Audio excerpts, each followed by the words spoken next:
નમસ્તે દોસ્તો, indirect speech માટે પાંચમો લેક્ચર. અહીંયા આપણે સમજીશું કે વિધાન વાક્ય એટલે કે એસર્ટિવ સેન્ટેન્સીસ જે છે એમનું ઇનડાયરેક્ટ કરવા માટે કેવા કેવા વ્યૂઝ અપનાવવા પડે, કેવી રીત અપનાવવી પડે એ શીખીશું. અહીંયા તમારી સમક્ષ મેં ટોટલ 8 વાક્યો આપેલા, એમાં જે 5 વાક્યો છે એ સિંગલ છે અને 3 વાક્યો એવા કે જે ડબલ આપેલા છે. હવે મહત્વનું એ છે કે 3 સ્ટાર જોયા હતા અગાઉના લેક્ચરોમાં આપણે, કે સર્વનામનું પરિવર્તન પહેલું સ્ટાર, બીજું કાળનું પરિવર્તન અને ત્રીજું સમયદર્શક શબ્દનું પરિવર્તન. પરંતુ આ 5 જે પ્રકાર છે વાક્યના, એમાં એ 3 સ્ટારનો તો યુઝ થશે એ ડીએસ એટલે કે કોમામાં, ઇન્વર્ટેડ કોમામાં આપેલી સ્પીચ બદલવા માટે.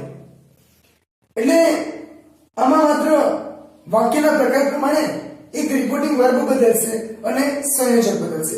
તો વિધાન વાક્ય છે કેમ ખબર પડે? તો કે હકાર નકાર એવું કર્તા કર્મ અને ક્રિયાપદ સહિત હકાર કે નકાર પૂર્ણ વિરામ વાળું સંપૂર્ણ વાક્ય હોય એ વિધાન વાક્ય છે. અથવા તો એની નીચેના જે 4 પ્રકાર છે બીજા, એમાં બંધ ના બેસે એ વિધાન વાક્ય છે. તો રિપોર્ટિંગ વર્બ ટોલ્ડ અને સંયોજક ધ્યેય આટલું યાદ રાખો. બાકી જે આપેલા છે જે તબક્કા છે એમનો ઓછો યુઝ થાય, પણ અહીંયા સિંગલ સેન્ટેન્સમાં યુઝ થશે, ડબલમાં માત્ર શું યુઝ થશે? ટોલ્ડ. હવે જુઓ, પેલું વાક્ય તમારી સમક્ષ રજૂ કરું છું મિત્રો. ભાવિન સેડ, બોલનાર ભાવિન છે, સાંભળનાર કોઈ નથી, એટલે સેડ નું ટોલ્ડ થશે નહીં. સાંભળનાર હોત તો ટોલ્ડ થાય. તો ભાવિન સેડ નું ભાવિન સેડ મૂકી દીધું, અલ્પવિરામ અને ઇન્વર્ટેડ કોમા નીકળી, સીધું સંયોજક શું આવ્યું? વિધાન વાક્ય હોવાથી ધેટ લખી નાખ્યું. કોઈ વ્યક્તિનું નામ હોય, કોઈ વસ્તુનું નામ હોય, એમને એમ રહેવા દેવાનું, વિરાટનું વિરાટ રહેવા દીધું. આ V1 છે, V2 થશે, તો લર્ન્સ છે તો લર્ટ થયું, કર્મ એમને એમ રહેવા દીધું, ઇંગ્લિશ. હવે આ લર્ન્સ નું લર્ન્સ ક્યારે આવે? તો કે અહીંયા જો સેઝ હોત ને તો સેડ છે, ભૂતકાળ છે રિપોર્ટિંગ વર્બ, એટલે આપણે એમને બદલવું પડશે. બીજું વાક્ય શું દર્શાવે છે જોઈએ તો બીજું વાક્ય, અર્જુન સેડ ટુ વિનુ. હવે અહીંયા બોલનાર અર્જુન, સાંભળનાર Vinubhai, reporting verb said to એટલે ડીએસ નો કારક બદલશે, કાર બદલે એટલે ક્રિયાપદ બદલે. તો હવે સાંભળનાર હોવાથી સેડ ટુ નું ટોલ્ડ થશે. અહીંયા નહોતું એટલે સેડ નું સેડ રહ્યું, અહીંયા સાંભળનાર છે એટલે આપણે ટોલ્ડ મૂક્યું, એટલે અર્જુન ટોલ્ડ વિનુ, સંયોજક ધેટ. દોસ્તો ડોક્ટર પટેલ એમને એમ રહેશે, પરંતુ અહીંયા સેડ હોવાને કારણે ઇઝ નું શું કરી નાખ્યું? મેં વોઝ કરી નાખ્યું. આ આપણે ત્રીજા લેક્ચરમાં જોયું હતું કે how to change the tense of direct speech. બીઝી નું બીઝી એનું રહેશે, વિશેષણ કર્મ આવ્યું, કઈ નહીં બદલે. ધ ફાધર સેઝ, પિતા કહે છે કે મોનિક હોશિયાર છે. કાયમી માટેની વાત છે, ગમે ત્યારે કહે છે. હવે જુઓ, સેઝ છે એ સેઝ નો સેઝ રહ્યું, સાંભળનાર હોત તો એ ટેલ્સ કરે, અહીંયા નથી. તો ધ ફાધર સેઝ સીધું ધેટ, મોનિક નું મોનિક. હવે ઇઝ નું દોસ્તો મેં અહીંયા વોઝ કેમ નથી કર્યું? તો કે રિપોર્ટિંગ વર્બ વર્તમાનમાં છે. સેડ હોત તો અહીંયા વોઝ કરે, પણ અહીંયા સેઝ છે એટલે વર્તમાનમાં રિપોર્ટિંગ વર્બ હોય તો આપણે ડીએસ નો ટેન્સ ના બદલે, સર્વનામ બદલે, સમય સૂચક શબ્દો પણ બદલે, ટેન્સ ના બદલે. Riya says to Mihir. જુઓ અહીંયા સેઝ છે, રિપોર્ટિંગ વર્બ વર્તમાનમાં હોવાથી કેનનું કુડ નહીં થાય, કાર્ડ નહીં બદલે, પણ સેઝ ટુ છે, સાંભળનાર આપેલું છે કે રિયા સેઝ ટુ નું ટેલ્સ થયું. Riya tells Mihir that. હવે આ સર્વનામનું પરિવર્તન, પેલો સ્ટાર, આ એટલે બોલનાર, બોલનાર કોણ છે? રિયા. રિયા છોકરી એટલે સી. કાંડ કુડન્ટ થાય, પણ અહીંયા સેડ હોત તો અહીંયા સેઝ છે, કાંડનું કાંડ. હવે મેં કીધેલું કોઈ ટુ ડઝ ડીડ કે મોડલ સાથેનું ક્રિયાપદ કે ટુ સાથેનું ક્રિયાપદ વિવરણ જ રહેશે, અહીંયા બદલશે નહીં. યુ કર્મ વિભક્તિનું રૂપ, કર્તાનું નથી, યુ. તો યુ સાંભળનાર પ્રમાણે મિહિર, મિહિરનું ઈ, ઈનું કર્મ વિભક્તિનું રૂપ હિમ લખેલું છે. પાંચમું વાક્ય, ધ ટીચર સેડ ટુ અસ. શિક્ષકે અમને કીધું. જો કહે છે હોત તો સેડ, શિક્ષકે અમને કીધું, અમને કીધું, અસ. તો the teacher said to us, the earth moves around the sun. તો the teacher said to told સાંભળનાર અસ એમને એમ રહેશે, બોલનાર સાંભળનારમાં કોઈ પરિવર્તન નહીં થાય. સંયોજક ધેટ વિધાન વાક્ય હોવાને કારણે પણ કોમા ઇન્વર્ટેડ કોમા નીકળી જાય, the earth moves around the sun. તો મેં બેઠું લખ્યું તો આ મૂવ્સ છે એમનું મેં મૂડ કેમ નથી કર્યું, v1 નું v2 કેમ નથી કર્યું? તો એટલા માટે કે આ વાક્ય પૃથ્વી સૂર્યની આસપાસ ફરે એ સનાતન સત્ય છે, સિદ્ધાંત નિયમ છે, એનો કાળ નહીં બદલે. બરાબર. હવે વાત કરી લઈએ કે જો સેડ હોય ને એટલે આપણે ટોલ્ડ કરીએ છીએ, એટલે સેડ એટલે બે ટપકા હોય તો પણ ટોલ્ડ કરીએ છીએ, પણ સે હોય તો આપણે એનું શું કરીએ? ટેલ. અને સેઝ હોય તો એનું ટેલ્સ કરીએ. સેઝ ક્યારે આવશે ને સે ક્યારે આવશે? તો કરતા ત્રીજો પુરુષ એકવચન એટલે બોલનાર ત્રીજો પુરુષ એકવચન હશે, થર્ડ પર્સન સિંગ્યુલર ત્રીજો પુરુષ એકવચન, તો સેઝ થશે ટેલ્સ. બાકી સેઝ નું સે છે. હવે સાંભળનાર હોય તો જ, સાંભળનાર ન હોય તો સેઝ નું સેઝ, સેઝ નું સેઝ, સેઝ નું સેઝ. અને સાંભળનાર આપેલું હોય તો સેઝ નું ટેલ્સ, સેઝ નું ટેલ અને સેઝ નું ટોલ. ત્રણ કન્વર્ઝન આપેલા છે બે લાઈનના. હવે એમાં પેલું જે છે છઠ્ઠું વાક્યક્રમ આપેલો, સમીર બોલે છે અને વિભાને કહે છે. આ જે છે ઇન્વર્ટેડ કોમામાં એડીએસ દર્શાવેલું છે. તો સમીર એવું કીધું, સમીરે કે I shall buy a car for you, હું તારા માટે એક કાર ખરીદીશ. પણ વિભાએ મને શું જવાબ નથી આપ્યો. પ્રશ્ન પૂછ્યો હોય તો જવાબ આપે, પણ તો વિભાએ તો એમનામ જ ખાલી વિધાન વાત કરી કે I don't like any car, મને ક્યાં કોઈ કાર ગમે. બરાબર.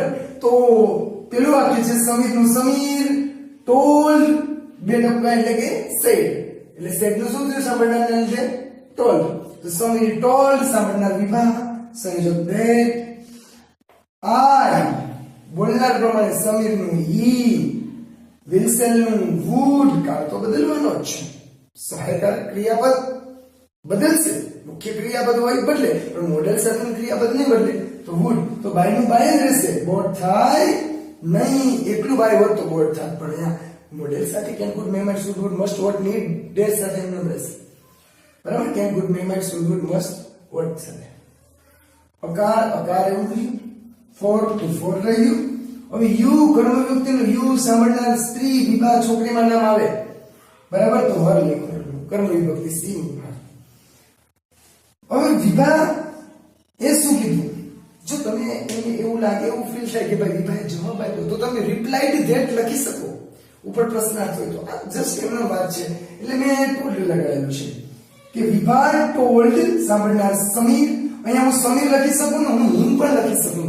અહીંયા વિભા ટોલ્ડ હિમ લખો તો પણ આચું પડે. તો વિભા ટોલ્ડ સમીર, સંયોજક ધેટ. આઈ હવે કોણ બોલે? વિભા, એટલે આઈ નું સી. ડોન્ટ નું ડીડન્ટ, લાઈક નું લાઈક એમને એમ રહેશે, એની કાર નું એની કાર એમને એમ રહેશે. બરાબર. હવે સાતમું વાક્ય નંબર 7 નું જોઈએ તો એમાં રીમા અને રોમિલ વાત કરે છે. રીમા છોકરી છે, રોમિલ છોકરો છે. રીમા એવું કહે કે આઈ એમ રીડિંગ અ નોવેલ નાઉ. અત્યારે હું એક નોવેલ કથા વાંચી રહી છું. તો રોમિલ કહે છે કે I have read it before you, એ મેં તારી પહેલા વાંચી લીધી છે. પૂર્ણ વર્તમાનનું વાક્ય. બરાબર. આ ચાલુ વર્તમાનનું વાક્ય. તો ચાલુ વર્તમાન ચાલુ ભૂતકાળનો બદલે પૂર્ણ વર્તમાન પૂર્ણ ભૂતકાળનો. પણ આપણે જોવાનું એ નથી, આપણે જોવાનું છે સહાયકોનો ચેન્જ. બરાબર. તો રીમાનું રીમા લખી નાખ્યું, સેડ ટુ નું ટોલ લખી નાખ્યું, સાંભળનાર રોમિલ નું રોમિલ, સંયોજક ધેટ. આઈ બોલનાર કોણ છે? રીમા. રીમાનું સી. એમ ઇઝ ક્યારનું વોઝ અથવા વર્ડ થાય, પણ કરતા પ્રમાણે સી છે તો વોઝ જ આવશે. આઈએનજી નો ચેન્જ, અ નોવેલ એમને એમ રહેશે. નાવ નું શું થયું? ધેન થયું. બરાબર છે. હવે રોમિલ જવાબ આપે. હવે વારો આવ્યો રોમિલ નો બોલવાનો. રોમિલ ટોલ્ડ રીમા એમ પણ લખાય, રોમિલ ટોલ્ડ હર એમ પણ લખાય. રોમિલ ટોલ્ડ રીમા, રોમિલે રીમાને કીધું તું કે, સંયોજક ધેટ. આઈ નું રોમિલ હી, એવનું હેડ. હવે આ રીડ v1 એનો v2 v3 રેડ રેડ, તો અહીંયા હેડ રેડ એમ જ આવશે. અહીંયા v3 છે એને દર્શાવ્યું, એનું કોઈ ચેન્જ નહીં થાય, પણ હેવ એઝ નું હેડ થયું. ઈટ નું તો ઈટ જ રહે, એ તો તમને ખ્યાલ છે. બિફોર નું બિફોર. યુ નું શું થશે? તો યુ. બરાબર. તો રોમિલ બોલે છે, સામેવાળી વ્યક્તિ યુ રીમા, પણ એનો કર્તા તો સી થશે પણ એનું કર્મ વિભક્તિ રૂપે મૂકવું પડે એટલે મેં હર લગાવેલું છે. વાક્ય નંબર 8 બરાબર. યત બોલનાર શ્વેતા સાંભળનાર. યતનું યત, સેટ ટુ નું ટોલ, સાંભળનાર શ્વેતાનું શ્વેતા. સંયોજક શું આવશે? ધેટ લખી લઈએ એટલે કે ધેટ. હવે વી છે એમનું ધે થયું. વી ની સંપૂર્ણ લાઈન પર્સનલ પ્રોનાઉન જે સ્ટાર પેલો દર્શાવતો ચેન્જ ઓફ પ્રોનાઉનમાં પર્સનલ પ્રોનાઉનનો જે વી ની જે લાઈન હતી એમને મેં ધેની લાઈન સાથે જોડી દો. વી નું ધે, કેનનું કુડ, મોડેલ સાથે ક્રિયાપદ વિવરણ. ધીસ જે છે એમનું ધેટ કરેલું એ ત્રીજો સ્ટાર બરાબર. સમય સૂચક શબ્દોનો ફેરફાર. સમ એમને રહેશે, ટુગેધર એમને રહેશે. વાક્ય પૂરું. હવે શ્વેતા જે છે એને જવાબ આપ્યો એટલે એ વાત કરેલી છે. તમને એવું ફીલ થાય કે જવાબ આપ્યો તો રિપ્લાય લખી શકો, બાકી ટોલ્ડ બરાબર છે. અહીં આગળ પ્રશ્નાર્થ નથી. હવે શ્વેતાનું શ્વેતા, રિપોર્ટિંગ વર્ક ટોલ્ડ, સાંભળનાર હે, સંયોજક સેટ. ઈટ નું કોઈ પરિવર્તન ના થાય. ઈટ નું ઈટ, ઇઝ નું વોઝ બરાબર. ઇઝી ટુ સોલ્વ બરાબર. તો આ આપણે 8 વાક્યો ઇનડાયરેક્ટ ના સોલ્વ કર્યા કે જે વાક્યો બધા જ વાક્યો વિધાન અસર્ટિવ સેન્ટેન્સ હતા. હવે આમના પછીના લેક્ચરમાં જોવાનું છે પ્રશ્નાર્થ વાક્યોનું ઇનડાયરેક્ટ કેવી રીતે કરવું. Thank you.